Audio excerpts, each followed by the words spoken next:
conversational learning, which is better than like sitting there and just with a pad and a pen and always taking notes. Sometimes just having discussions and talking about things is how you learn, right? Because economics is culture. And as you guys know, in my book, I wrote a book called The 10 Commandments of Black Economic Power. And in that book, The 10 Commandments, one of the things that I want to impress upon you is the importance of understanding the connection between where your wealth and your financial situation ends up and the things that you think about every day, the things that you do every day, the people that you talk to, the lifestyle that you live. In fact, if you go to my Instagram at Dr. Boyce Finance, I put up a video of Mike Epps, who's a comedian. I do not know Mike, but I know someone who knows Mike really well.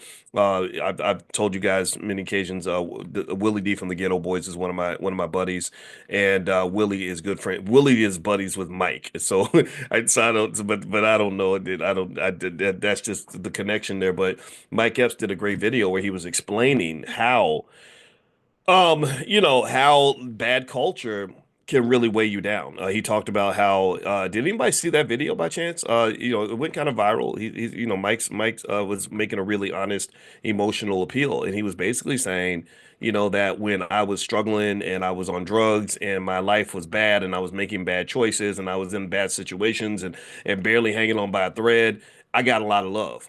He said my friends would say, "Oh man, I'm praying for you, brother. I love you, man. I got your back, man." But then when he started doing well, he was working out, he was eating healthy, he was living a good life, he was doing well financially. He said that a lot of those people did not support him like they used to. They liked him better when he was in the mud. They actually could empathize with him more when he was in the basement with them and engaging in bad habits like them. And I love the fact that Mike then connected that to our kids. And he basically said a lot of our kids fail because they're trying to fit in with a loser. They struggle because they're trying to fit in with degenerate culture that is heavily promoted, particularly to black males. We've talked about this extensively, how it's sort of interesting to me that there is an appreciation for black men who are broken, busted, torn to pieces, weak, uneducated, not working, lazy. There's a celebration of that. But then, when you show up and you say, "There's nothing wrong with me. I'm okay. I'm actually all right. I read books. I don't know. I'm not gonna pick up the liquor bottle. I'm not gonna go to the club and shoot somebody and get 30 years in prison. I actually do take care of my kids because that's what you're supposed to do. Not because I'm special. I don't take care of my kids because I'm a credit to my race. You ever see that when people are like, you take care of your kids? Oh my God, that's so wonderful. You take care of your kids. I'm like Chris Rock. Chris Rock said you're supposed to take care of your kids. That's what human beings do. So the fact that they convince you that it's normal to not do that is fundamentally hilarious. And I'm gonna tell you what really burns me up as a black man. And I'm gonna talk about Mike Epps and that little thing in a minute. Then I promise I'll bring it back to my key point. Is I saw where Zendaya, the Disney lady. Anybody know Zendaya? Give me a yes if you know who Zendaya is, if you've seen her. She's beautiful, smart, talented. She's in all the Spider-Man movies. She's got a real black family. She actually had a show where she told them to put black people on the show. Like I much respect to Zendaya. Our kids love her, and so I get to learn about the Disney people because of when you got girls in the house, you gonna know Disney. And so anyway, Zendaya is engaged to Tom Holland, who was this white guy that played Spider-Man. And it's an interesting match. He's like about 2 feet tall and she's like, statuesque. It looks a little weird, but whatever. Love is love, right? But the interesting thing to me was I compared and contrasted that to two other Disney-ish types of young ladies. Well, not Disney-ish. One was Disney, one was not Disney. One was the Disney lady. I'm talking about the one that played the Little Mermaid. And the black girl, I'm talking about. Put her name in the chat. I don't remember all I'm bad with names, but anyway, very talented. And she ended up having a baby with a rapper, and the relationship ended after about like 6 months or something. They had a baby and then decided, oh, now that we've had a baby, we should break our family apart. That's the perfect time to destroy your family is right after the baby's born. That way you can make absolutely sure that the baby is born in a big pile of piss, right? They're born in a big pile of just messiness and ugliness and trauma, and that's that because for some people they think that's what it means to be black. And then I saw the tennis player Naomi Osaka, right? Who was, really like the number one tennis player on the planet, and she was dating a rapper too. And I was like, what is it with these girls and these rappers? Like, don't they understand what that most of rap culture, not all of it, but not all of it, not all of it. I'm not, because I got some friends that are rappers who are good people, D1, Immortal Technique, guys like that. But some, you know what I'm talking about. Some of the stuff that you hear, if you are a rap fan, a lot of that stuff is not pro family. It's not like, hey, brother, settle down, pick one woman, yeah, you start a family, live a quality life. Like they don't rap about that. They're like, I got hoes in different area codes. In area, I got hoes. I got hoes. Y'all remember that? Anybody remember that? That's that. Forgive me if that word is it's breakfast. I'm sorry. But anyway, so hip hop is not.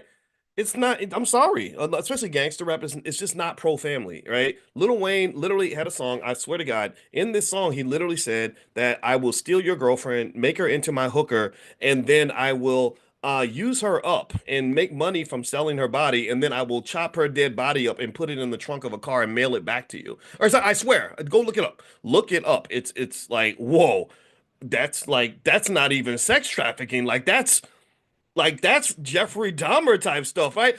But everybody's like, oh, that's so, but the song is so good, the beat is slamming, yo, and they because they didn't take a psychology class on the subconscious mind and how how words have power and the things that you recite over and over and over again become mantras. What's the quote people use? What is it? Words are spells, basically. And I do believe that. Like you repeat it over and over and over again, that does seep into your culture, and you do see some of that, right? So long story short, here's the deal. Here's where I'm going with this.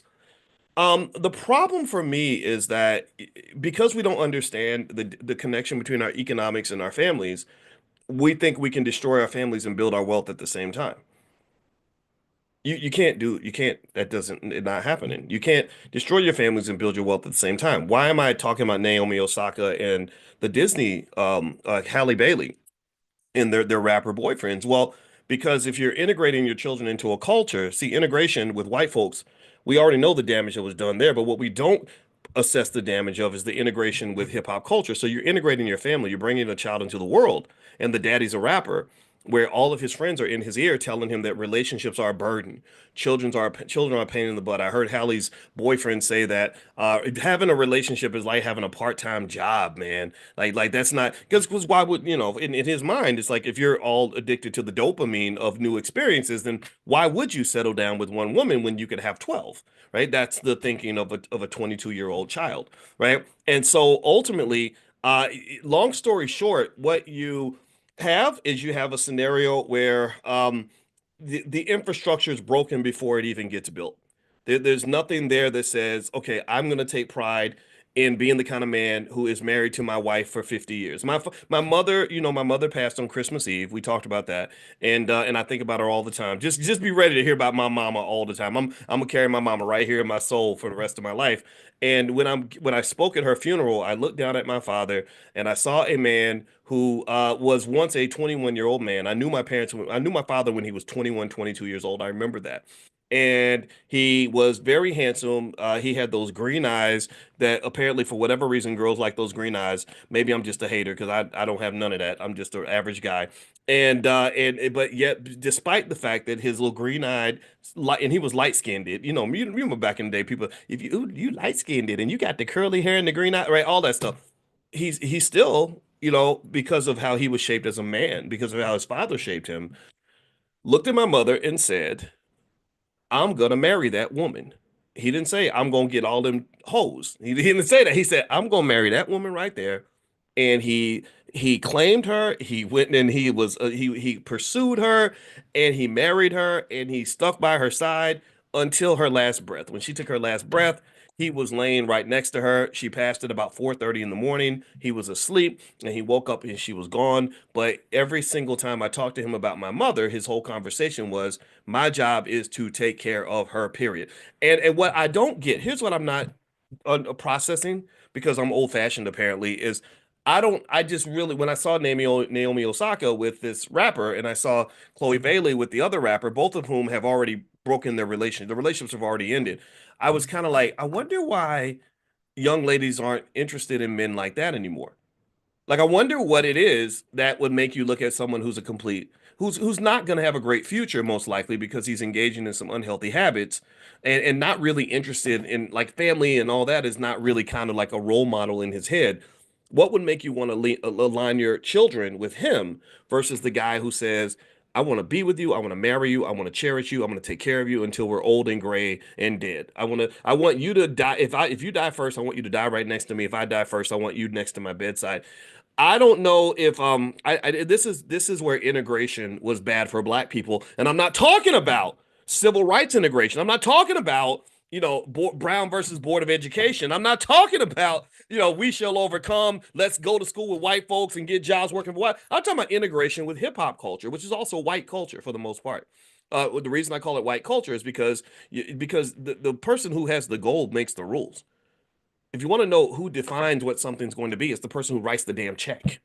I say this as a finance PhD. The person who writes the check, the person who pays the bills, decides what the culture is going to be. They decide what the rules are going to be. They decide which songs are going to be on the radio. You don't own no radio stations. You don't own the systems of distribution. You haven't raised a billion dollars in capital to start a record label. Not one rapper on in the history of the world has ever gone to Chase Bank and gotten $1 billion to start a record label. Never has that occurred.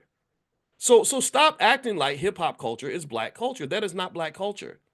That is white culture where white people are saying, this is what we need y'all to be. This is what we want y'all to be. We want you to be losers. We want you to be degenerates. We want you to have broken families. We want you to be on drugs. We want you to be drinking all the time. We want you throwing your money away. We want you ignorant. We want you lost. We want you with STDs. We want, and if you step out of that role, then you're not interested anymore. So let's circle back. Why was I on the treadmill, feeling some kind of way when I saw Zendaya, engaged to Tom Holland, and I thought about the other Disney princess who got with the rapper, who's never going to have a family with this man. He's already declared that. That's already that the baby's born, but the family breaks apart as soon as the baby's born. There's no consideration like, well, what about the children? How whatever, none of that, right? It's like, oh, I can be I can just still I'm gonna come see my son once every month and he's gonna be fine. And okay, whatever, do your thing. But here's the thing: the reason that got to me is because I think that what's happened is that because we've allowed people to use their wealth and their money to bastardize the image of the black man in such a terrible way that people look up to rappers more than they look up to scholars, it makes Tom Holland look like a wonderful guy, right? And when Tom Holland, who doesn't have all these crazy cultural influences, says, "Oh my God, I am next to this wonderful, statuesque, extremely talented African queen. I'm going to worship her. Like I'm going to wash her feet every morning because I am honored to be with this woman." They call that simping when you like express your admiration for your woman. Oh, you a simp, you a simp. That's white culture, hip hop through hip hop. To just so when he does that, other people are gonna go, oh, the white guys are so much nicer to their women than the black guys are. Because I saw the rapper with his Disney princess, and he spit on her in public and cussed her out and called her a blanket. In fact, actually, when the Zendaya, not Zendaya, I'm sorry, the other Disney Halle, when she broke up with the guy, he went on Twitter and said something crazy like about her, about I'm not even think about sex, but think about something that involves your mouth. That's all I'm gonna say because some of y'all got kids watching, and that's all I'm gonna say. Y'all grown, you know what I'm talking about. And I'm like, but you can't say that about a Disney princess. Come on, man, don't do that, man. Like, seems in a Disney movie, bro. We don't want to. That don't even make sense, So my point is to say that when you talk about culture, and it's not entirely true. It's not everybody, right? There are some rappers that have families and and completely have walked away from the culture. But what I'm saying to you is that there's just this awkward bastardization that takes place where Zendaya, who's hanging out with Tom Holland, looks like she made this superior choice to the other Disney princess who now has a baby daddy, right? Or when the rapper Eve goes over to London. Has anybody ever seen the pictures of Eve with her white family? It's really fascinating. Like they look like something out of like they look like a British aristocrats. It was like her with a big long. It was one of those big long tables like the King Henry VIII would have, and it was nothing but like 25 white people at the table and then her, right? And it looked kind of weird, but she looked real happy. She had this big gigantic house and they're probably on like 1,000 acres of land and it almost gives this impression. Or even when the one lady, what's her name? I forgot her name. Meghan Markle married Prince Harry. I saw a lot of people really fantasizing about that wedding. Like they were really excited about this royal British wedding. And what I really think is fascinating, what made me kind of salty a little bit, I'm not gonna lie, is that I know millions of black men, or not millions, but I know a lot. I know a lot of black men who love women that much, who honor women at that same level, who some of whom may not be able to give you the royal British wedding, but they will treat you well. They will honor you. They'll be honored to be with you. And I think that it's fundamentally unfair that these guys get overshadowed by the rappers. That's what I'm saying. That's what I'm getting at. And that actually made me, and I thought about that when I thought about even the Mike Epps video where he talked about how there's something about this promotion of degeneracy that can occur in the community that fundamentally undermines the community, not just in terms of wealth, but in all the things that allow you to even have a chance to build wealth. It's really hard to build wealth when you own crack. It's really hard to build wealth when your mama is running the streets. It's really hard to build wealth when your daddy is in prison. It's really hard to build wealth if your family is in complete chaos and in the middle of trauma. And just divorce alone, just baby daddy, baby mama-ism alone is a major factor in killing your ability to really thrive in this society. You're kind of in survival mode at that point, almost like a basketball team that has completely thrown out their playbook and is completely disheveled, and half the players are injured, and you don't even know what to do next, and you don't even know which basket is your basket, and you don't even know how to dribble. You're not going to win an NBA championship with that kind of a team. Do you understand? To win a championship is already hard, even if you're organized. It's hard, even if you have great athletes. Right? It's hard even when all the players show up. It's hard even when you have a game plan. It's hard even when you've been practicing. So if you've never done any of these things, you haven't practiced, you have no game plan, you have no skill, everybody's injured, half the team showed up. What in the hell makes you think you can ever win anything? What makes you think that you can compete with anyone who is structured, organized, and prepared? And so a family really is your team. And so really me, again, as the 53-year-old man who shakes his fist at the air, I probably sound like an out of touch old man because half the stuff that y'all young people think is lit and cool and hip, I think is stupid because I see what's going to happen 20 years down the line if you keep doing that dumb stuff. And maybe you'll receive it from an elder and you'll say, "Oh, an elder's talking and he's an educated elder. Maybe he has a point." Or you're going to say, "Ah, man, you just a dumb old man. You just out of touch, die. You just blah, blah, blah." Okay, cool. I don't care. It's your choice. But I because I'm really saying this for people that want to listen and for people that want to hear a different voice. Because when I would see just this sort of fascination with like this sort of thing that's being promoted amongst black males, the very unhealthy stuff, liquor and drugs and STDs and ignorance and wasting all your money and and the babies mamas and sleeping with everything that moves. It's really sad to me.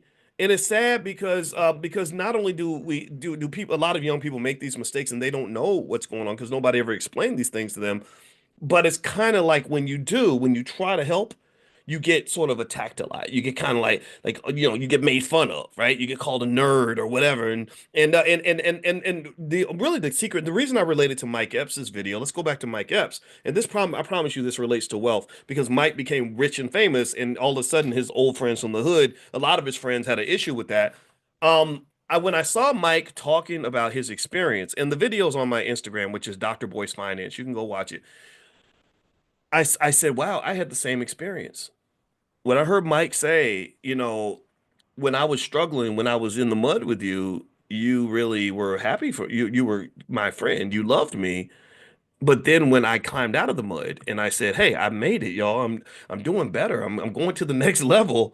Suddenly, I became public enemy number one in your eyes, and I had to detach from you because you're no longer an ally. You're now an enemy. I related to that because one of the I don't get to talk about this much, but one of the things that one of my secrets to success as a young person was to detach from a lot of the black men in my life. Not all of them. It wasn't like I didn't want to be around you because you were a black male. That's not true. But I didn't have a lot of friends. growing up. I didn't, and I had the best, greatest gift and the greatest curse that I had in my life was that I never fully related to white people.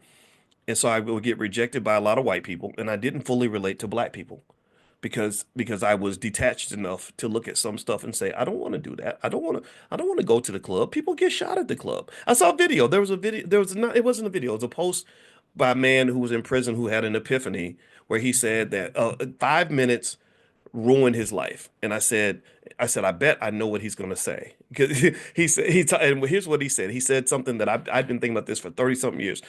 Because I know a lot of people this has happened to. He said, I was in the club, somebody disrespected me.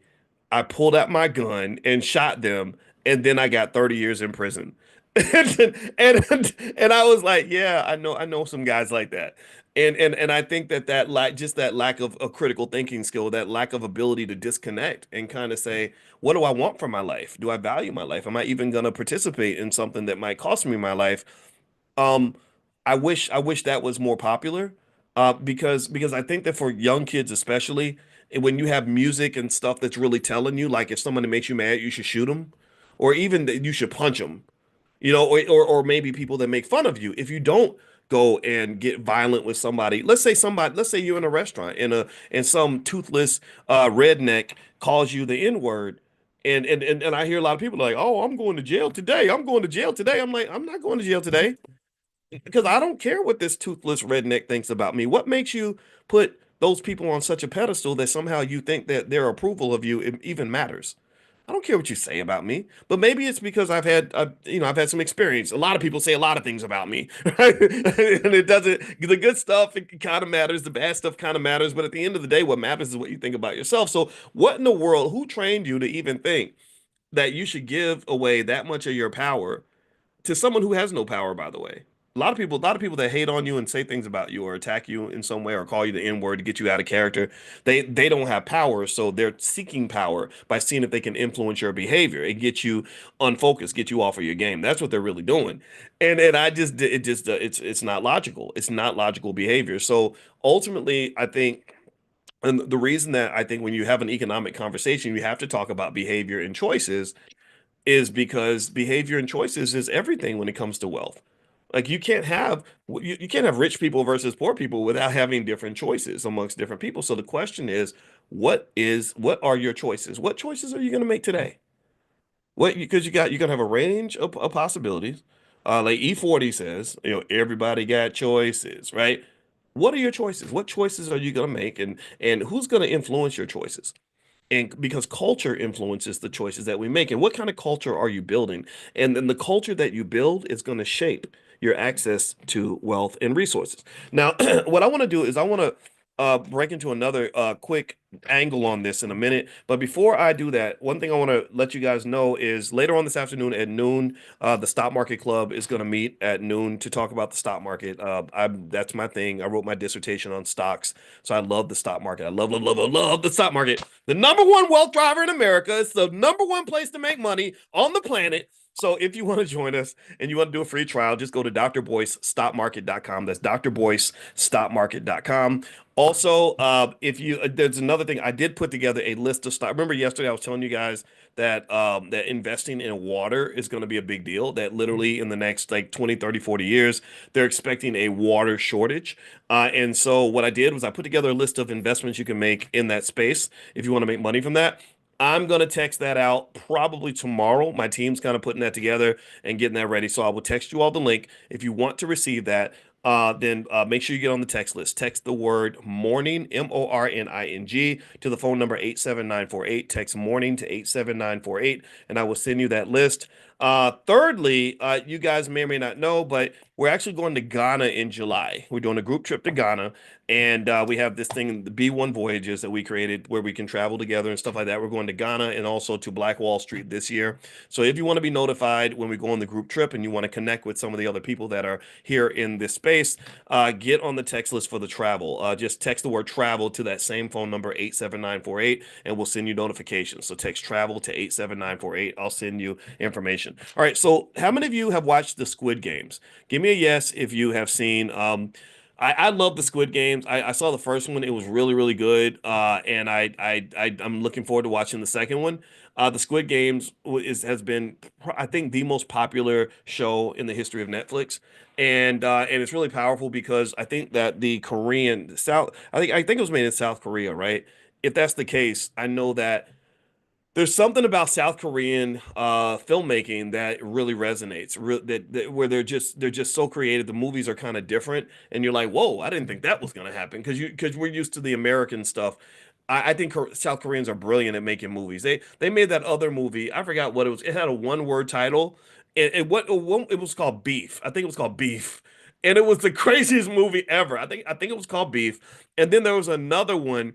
Um, where the people were living. Parasite. Yes, yes. Thank you, James. Parasite was amazing. Beef was amazing. Squid Games was amazing. Like they're good. Death Note. Okay, I'm gonna write that down, Armando. Death Note. Okay, I'm gonna go find that one. Thank you, Armando. I appreciate your contribution. Oh, Queen of Tears. Is that another one? Okay, I'm writing these down because the Koreans just have a great ability to zoom in on things like economic inequality in a really unique and creative way that I think is just really powerful, right? So anyway, with Squid Games, I want to kind of talk about that as an economic lesson because if you don't, in case you don't know, this movie's all about money. It's all about money. It's all about economics. It's all about economic inequality.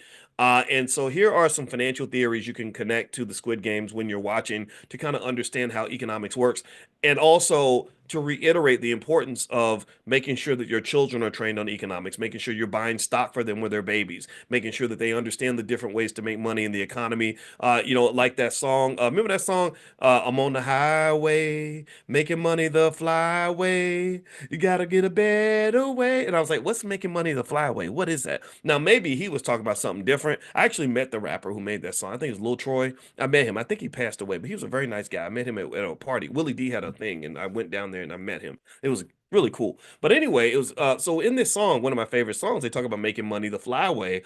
Well, in my mind, making money the flyway means making money in a way that's actually going to accelerate your wealth, allow you to not have to trade time and energy and years of your life to make a dollar. And that really requires a type of economic consciousness where you can see the whole court, so to speak, and position yourself properly. Just like in a basketball game, LeBron James, the reason he was a great player was because he had extraordinary court vision. He had great basketball consciousness, and he could see where everybody was and get the ball to the right spots. Well, the same thing is true economically. You have to be able to see the whole court in terms of how the whole economic game is played and say, okay, I don't want to be over here. I'd rather be over here, right? So basically, in America, it's very, very simple. It's kind of a horse and jockey sort of system where you have the ways that people make the most money through things like real estate, stocks, and entrepreneurship. Those are the three biggest ways that people make money. And really, you could say real estate, stocks, and general investing in other areas. The hard ways to make money are definitely through labor, like working for other people. America does not support its workers. I just heard something on this show called Morning Brew Daily that I listened to, where they said that these ski resort workers are on strike and they work for this massive corporation that makes something like, I forgot how many billions of dollars a year that they make, and they literally couldn't get them to give them a $2 raise. Where literally, I think they said it would cost them $900,000 to give them the raise, but the company's net income is like either in the hundreds of millions or the billions of dollars. So literally, they could give them the raise, and it wouldn't even affect their bottom line hardly at all. And I remember thinking, well, the government should be stepping in and forcing them to treat their workers properly and give them worker labor rights. But again, I've explained to you guys in previous conversations that our government has kind of been bought out by the capitalists. So they're not giving and supporting power to, you know, to workers. This is not the country you live in. So making money by working and all that and picking a career and working into the ground and all that just really isn't the best approach. Not just because you don't typically get enough money to thrive, you only get enough to survive, but it's also uh, costly because you're giving up so much more than just your skill. You're actually giving up years of your life. And so even if you do something like become a surgeon, if you become a surgeon and you go to school for, what do you do? Go 4 years of college, 4 years of medical school, a 1 year internship, 6 years of surgery, surgical training, right? So you've gone to school, what's that, like 14 years of your life, and you go to school 14 years of your life, just not to make money. It's not like you do the 14 years and they're like, okay, here's a $5 million check for all the years you put in. Now at that point, you have what is referred to as human capital. That means that now have all this skill in your brain. God forbid that you slip and fall and bust your head and or get killed in a car accident on the day of graduation. That's got to be terrible. But even then, you don't have money. You have the ability to make money. So you can go in now. Now, yeah, you can go and you can do surgeries and make, $1 million a year, $500,000 a year, whatever. But that's even then, you're still working so much that it deteriorates other areas of your life, right? There are a lot of people that are very successful professionally, high paid attorneys, high paid surgeons who have horrible lives, right? Whose mental health is gone, their physical health is gone, their families have fallen apart, or they sacrifice family altogether just for their career. And I personally think that building intellectual capital, building an economic base off of an organic entity, which is you, I think that's a misalignment. I think that is a severe problem. I think that's an addiction a lot of people have. It's what we're taught as kids, and a lot of people aren't really talking about it the way that they should. But I think that that's really, really, really a bad trade. It's a bad, horrible trade, right? Horrible trade, right? So instead, why not do a better trade? Why not trade dollar for dollar, capital for capital? So that means, if I've got a kid and I'm like, hey, I don't want you in none of this. I don't want you to even the best parts of this system as a worker. I don't want you to have that. So I'm going to just buy you some stock and get you a capital base. Start when you're little. I remember if you bought $1,800 worth of stock for your kid in 1997, they'd have a couple, $2, $3 million now and never have to work for anyone ever. So I'm going to buy you little shares of stock. Then by the time you're 20, 25 years old, you're going to have a capital base. And also I'm going to give you some knowledge, not anything fancy. I'm just going to, maybe I'll bring you to Dr. Boyce's class every morning with me, and we'll just sit here and listen to this weirdo talk. And then after, a few of these trainings, you'll understand economics at a higher level so that you then have the ability to take this capital base that we're building and then be able to kind of make things happen. Okay. So ultimately, this is the trade-off that I think works best. And I think Squid Games is interesting because Squid Games does a good job of really highlighting what happens or the necessity of economic preparation as a protection against financial exploitation and economic vulnerability. Okay, so let me pull this up. I made some notes on this. And by the way, I see some of you are asking about the list of water stocks and investments you can make in terms of water. I'm gonna text that out. So text the word morning to the number 87948. So if you text morning to 87948, I will send it to you. I cannot email it to you. So because I don't have everybody's email right now, I will try to figure out a system. I don't know, or maybe you can go to drboyceelevate.com. If you live out of the country or something, go to drboyceelevate.com. That'll get you on the email list, and then I can also email it out to everyone that's on that list. That way, all of you can get it. All right, so here are a few things that pop up in Squid Games that I want you to look for when you watch the movie. First off, if you notice in Squid Games, the participants are risking their lives in order to make a dollar, right? They are in the midst of a significant economic desperation, which was typically caused by structural inequality. So you have rich people who are the players of the chess game, and then you have poor people that become the pawns. Okay. So ultimately, the wealthy have a different type of consciousness because they're looking at the economic game from the top down. They're just looking at the different players in the game, and you're looking up at them, and they're just moving you around like little chess pieces. And the Squid Games does a good job of connecting to this. There's something called Tom Piketty's Capital in the 21st century. He has a theory on this. He says that unchecked capital accumulation can exacerbate wealth inequality, leading to social instability. So players that had the debt, basically they're trapped, and it reflects how systematic inequality can force the poor into exploitative systems. So systematic inequality is a real thing that does exist, but it's not an excuse. In fact, my argument is that if you have awareness of the inequality and you have time, which I've mentioned to you all that time is the most important element in any wealth equation. Time matters more than money, actually, and this is a mathematical truth. Then you can actually navigate around some of the pathways through which the inequality is created. For example, if I tell you, for example, if we're talking and I say, corporations get you to become a consumer by basically manipulating your dopamine levels by advertising in a certain way, to make you feel aspirational or whatever. Like for example, like that video, how to sell to the Negro. Then now you're aware. Now you know what's going on, right? Now you know. Now you have a choice Before, maybe you didn't have a choice. Before, you just didn't know, or you just weren't aware of what was going on. But now you know the game. So then at that point, the question is, how are you going to play that game? How are you going to circumvent those issues? Number two is debt as a tool of exploitation. So one thing that happens in Squid Games is that a lot of players join the game because they have so much debt.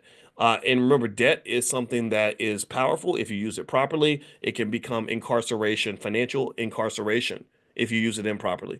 So a lot of people, because of student loan debt, they get locked into the corporate plantation because they went to college, and the same institution that will loan you $200,000 for a student loan would not loan you $25,000 for a business loan. Why is that? Well, because a student loan works to their advantage, a business loan works to yours. A student loan means that all you're doing is you're taking that money and you're turning right around and handing it to them.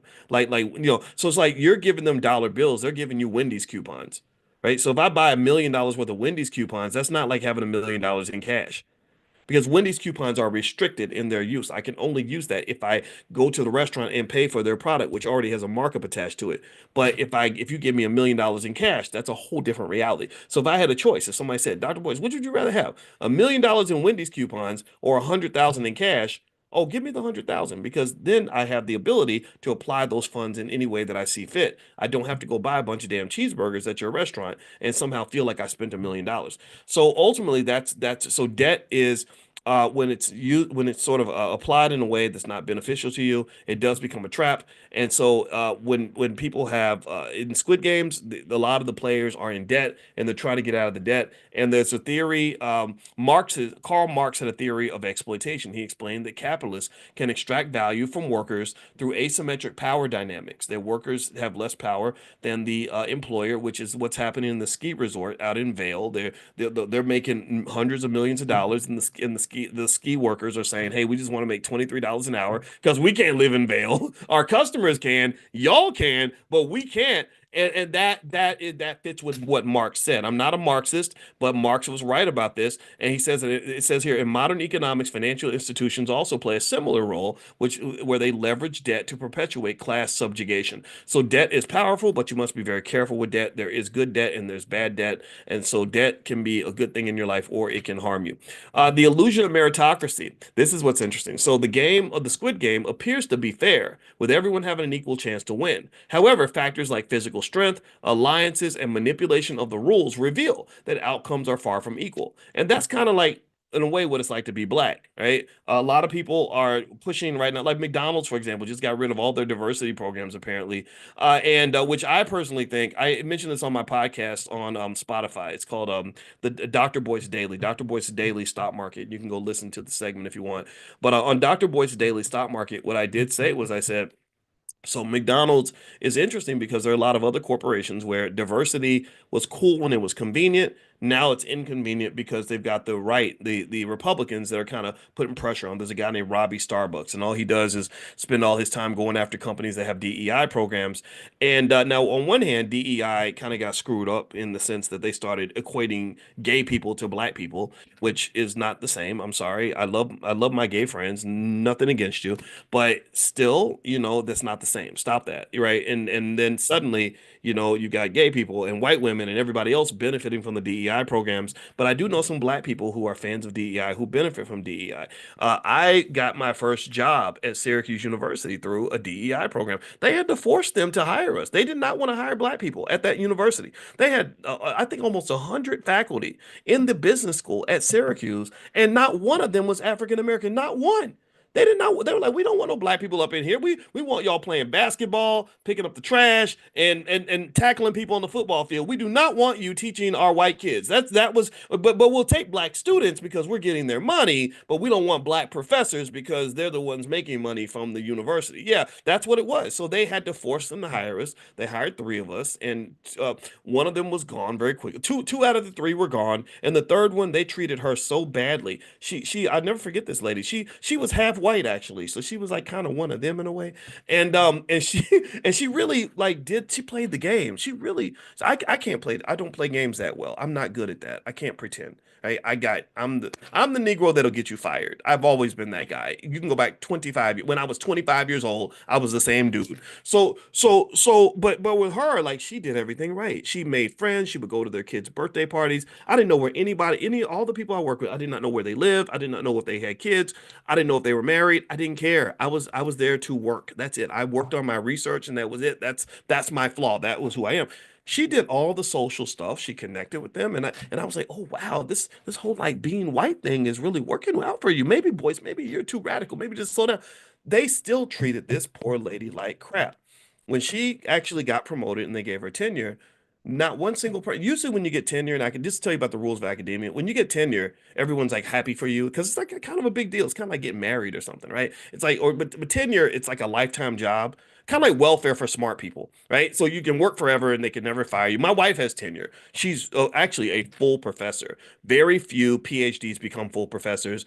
Very few black female PhDs become full professors. So give that black woman her props. But anyway, so she got promoted, and even though typically everyone congratulates you, not one single person in her department sent her a congratulations letter because they were resentful and mad because they felt that she only got it because she was black. And so and so what really kind of like made me sad for her was I said, man, you did all this selling out. You did all this bending over. You were literally doing everything they told you to do. Me, I understand why you'd want to get rid of me. I'm just not pleasant in that way. I don't fit in those spaces. But you, I didn't understand it. And I remember her kind of talking to me, and I said, okay, so I get it now. There's just kind of a disdain that they have for those of us who want to fit into certain spaces. That's it. Like when they talk about black jobs, they're really talking about black jobs. They're not talking about the white jobs. There's certain roles like they're like, okay, if you want to be a rapper who comes and like wants to hold your testicles and call yourself the N-word at the office party, then we're gonna cheer for that. That's amazing. If you want to be the big basketball player who shows up and with your basketball uniform and talk about what it's like to play for the Lakers, we're gonna honor that. We love you, man. You're awesome. But when you show up and you're black and you're like, I don't play basketball because I'm not tall enough. I don't know how to rap, but I can program a computer or I do have a PhD and I can do cutting edge financial research. It's like, nah, you're not interesting. You're kind of boring. And and I think that this is something that we have to kind of acknowledge and understand. I'm not saying that some of us can't find our way to wiggle through the system. Some of you have, and I congratulate for that. I support you 100%. But I do think that there is kind of a belief about sort of us being in our place, right? These are the places that you can fit. Even when I was on the campus at Syracuse, I remember that there were black people that were kind of kept in in a certain place. There was like they would put everybody like in Africana studies. They call that the ghettoization. So everybody all the black professors they'd be like, "Oh, you'd be great for the Africana studies department." And that just speaks to the idea that in some spaces the first thing they see when you're black is that you're black.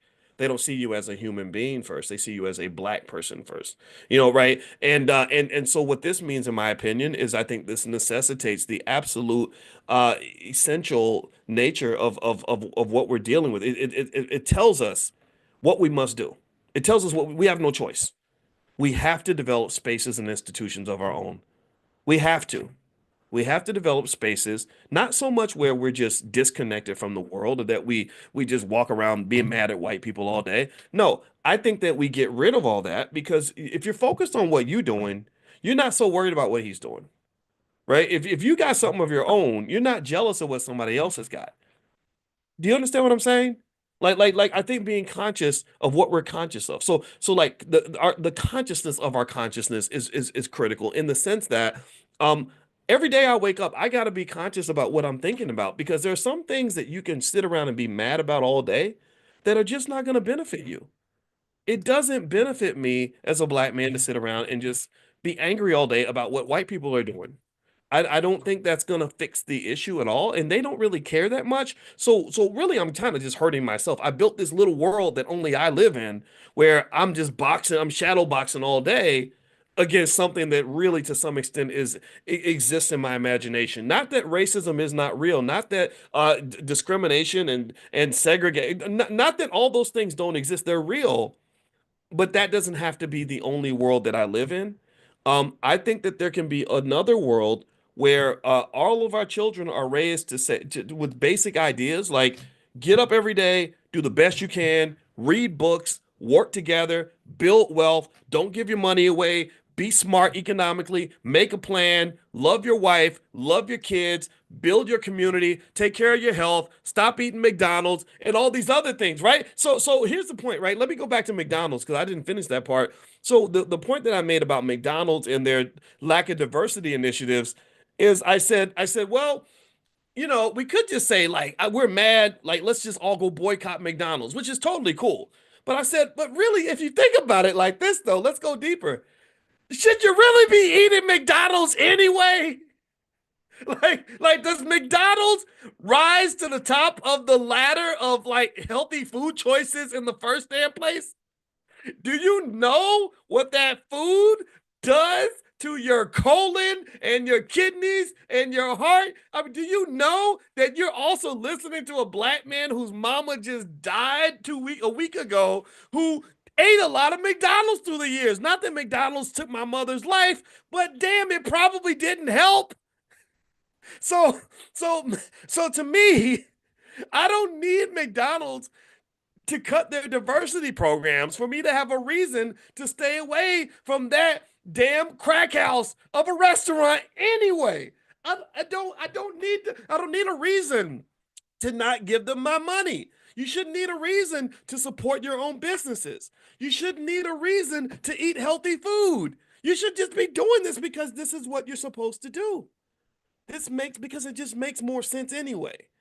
Do you follow me? Like there's people like Juiced Up Reese. Y'all don't know Juiced Up Reese. Look her up. She makes these juices and they're good and they're healthy. And she'll be like, oh, this one has turmeric and vinegar and blah blah blah, and it'll help your heart and your lungs and your like all this, right? And I'm like, I should be. This is what I was supposed to be doing in the beginning. So I'm not really supporting your business because I'm doing something for you. I'm supporting your business because I'm doing something for myself and doing something I should have been doing from the very beginning.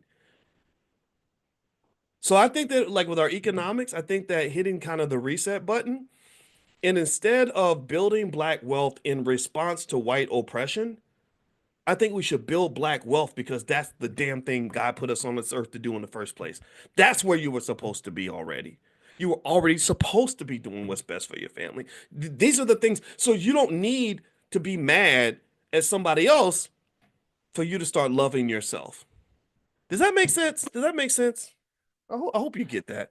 I hope I help somebody today with that because that's something I think that if we process this properly, I think that we can really do some things, man. I believe our potential is just infinite. I think that our kids are just amazing. I think that if we do our job in this generation by guiding them in the right way and developing spaces for them to really truly be who they're supposed to be, they're gonna just run off here. They're gonna run out here and just kill it. They're just gonna be amazing. So now some of us, some of us, we're getting older, right? So some of us, we got a lot of regrets or whatever, but I don't think we should raise our children to have those regrets, right? And that's my thought for today. I don't have anything else to talk about. I do, but if I do, I'll be talking all day. So how about this? Before we go, one thing, if you want to get that list of investments in the water industry, I'll send that out to you. Make sure you're on the text list. Text the word morning, MORNING, to the phone number 87948. So text morning to 87948. Also, those of you that are doing stock options with us or interested in generating income by selling stock options, which is a great way to make money, we're gonna meet. The Prime program is gonna meet tonight at 8:30 p.m. Eastern. I also texted you all a Q&A that I did. I'm gonna do another one today where I answer your questions on video and I send out the video and you can watch it and kind of learn the process. And if you are interested in options and you'd like to participate, you can text the word options to that same phone number 87948, and you can also go to drboyceprime.com, drboyceprime.com. And then, oh, and last but not least, I forgot Tierra KJ Williams is in the chat and she's screaming at me because I forgot to mention that also Constance Carter is doing a great like a little boot camp this weekend in the Fly Nubian Money Club, where basically this is where Black women teach. This is all Black women teachers.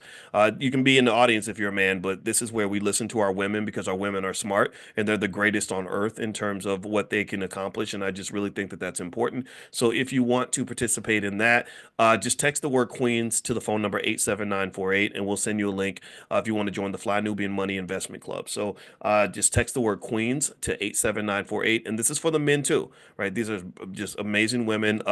Constance Carter, Tiara's awesome in terms of business storytelling. Dr. Lene Javette is part of it as well. She's an expert on Black entrepreneurship. Dr. Alicia Watkins, my wife, is a participant as well. So if you would like to take a look at what they're doing over there, just text that word Queens to 87948. And I'm really also just really talking also to the men too. Like let's put these suckers to the side, these guys that just really don't want to have a good interaction with Black women. I think that that's very unhealthy. So let's really show our women how much we support them, how much we love them, how much we honor them. And really maybe I'm feeling extra sensitive about that because y'all know how much I honor my mama. And because without these women, we would be nothing. We would not exist. We wouldn't be a fraction of who we are.